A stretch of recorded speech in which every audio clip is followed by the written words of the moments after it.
It's Jennifer from Unearthed Relics, and I've got some more treasures to show off. Like most weekends when I go up to the Goodwill Outlets, I decided that I would check out some garage sales this weekend. It's often the case that I kind of gravitate toward the outlets because there's just something really fun about digging through the bins, which I know is the thing like a lot of people hate. And you know, just the thrill of the hunt, so to speak, is just an adrenaline rush. But this weekend, for a lot of different reasons and other things that I had going on, it was just a little bit easier to stay put.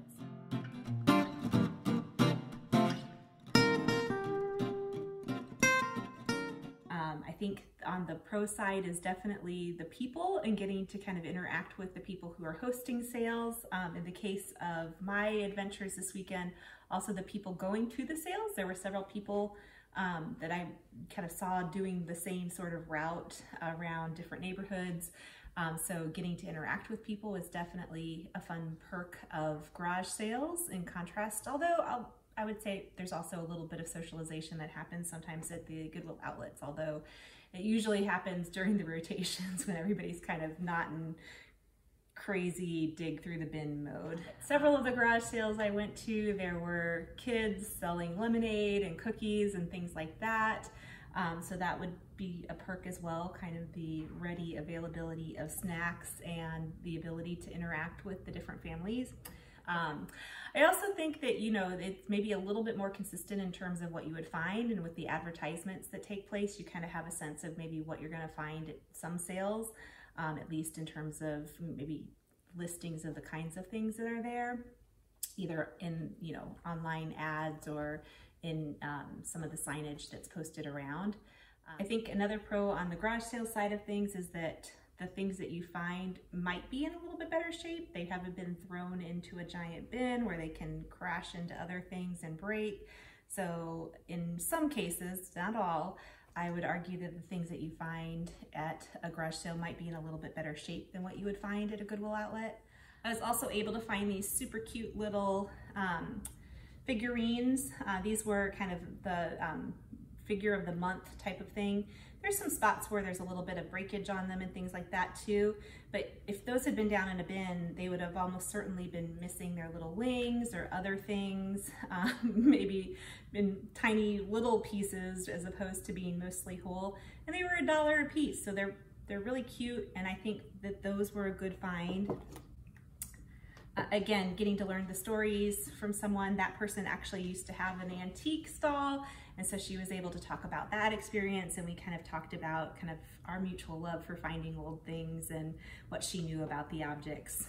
This was another thing that I picked up at that same sale. I found these great hostas at one of the sales that I went to. Said I was able to find some really cool jeans this time around for like $2 a pair. Like in the grand scheme of things too, I think sometimes items are priced less at a garage sale than they would be at the Goodwill Outlet, because if they're heavier pieces of clothing, if you're buying by the pound, some items are going to be a little bit more. So here's another item that I found at one of the sales that I went to this weekend. It was 25 cents. Didn't have the flowers in it. I cut those from my garden last night and stuck those in. It had a few rocks. It was really dusty, not in the greatest of shape. It had one little fake rose that was a little worse for wear, but for 25 cents, I think it turned out really nicely as a little flower vase. Although my initial intention with it was to stick that down in the craft room to hold paintbrushes and different art supplies that I have.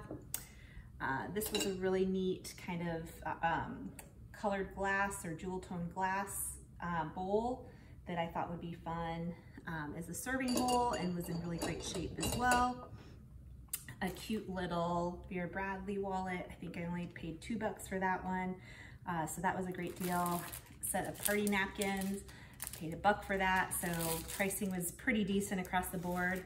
A really cool set of fabric. I'm assuming that has a 70s vibe to it for sure, and it's really pretty and floral, kind of sheer. So I honestly think that would make a really pretty shower curtain. I don't know what I will ultimately do with it, but it was nice, and I might use it as a tablecloth and then do something more decorative with it. Found a couple old patterns that were nice. So a bridal one, this sassy lady here, they were all different prices. This one's a little worse for wear, but definitely a little bit older. I thought it was cool. I've never seen a pattern for a slip, so just the idea that somebody would sew their own slip was kind of cool and interesting. I got several books. Most of these were like 50 cents, or the larger one was $1. So reading material, can't go wrong on that. That's going to be cheaper than if you go to like even the Dollar Tree at this point. You're going to pay more than $1 for a book if you find it there. I got this cool print from another sale. This was somebody, they were kind of updating the decor in their home, and this was this really cool old vintage butter print that was from a Ladies Home Journal magazine, and just paid $2 on that, including the frame and everything, which was kind of a good deal too, because I'm sure that that's more than a $2 frame if you had to go out and buy that.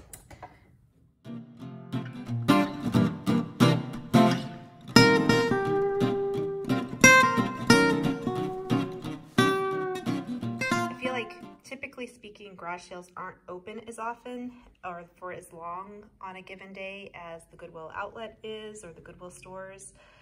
So trying to factor in like the timing of things. And I think with the Goodwill Outlet, you know that every hour things are going to be different based on what they put into the bins for a new rotation.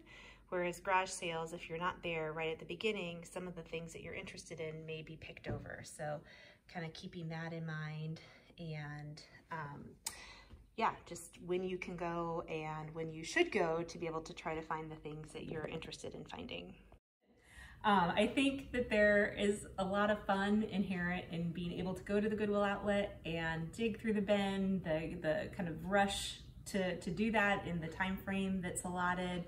Kind of, you know, adds an element of excitement to it all, and just that unknownness of it. I always equate the Goodwill Outlet a little bit to like going to a casino, and you never know when you're gonna hit on a machine and win big. So I think that there's that element to it, but when I thought about it more, there's really that element to garage sales as well.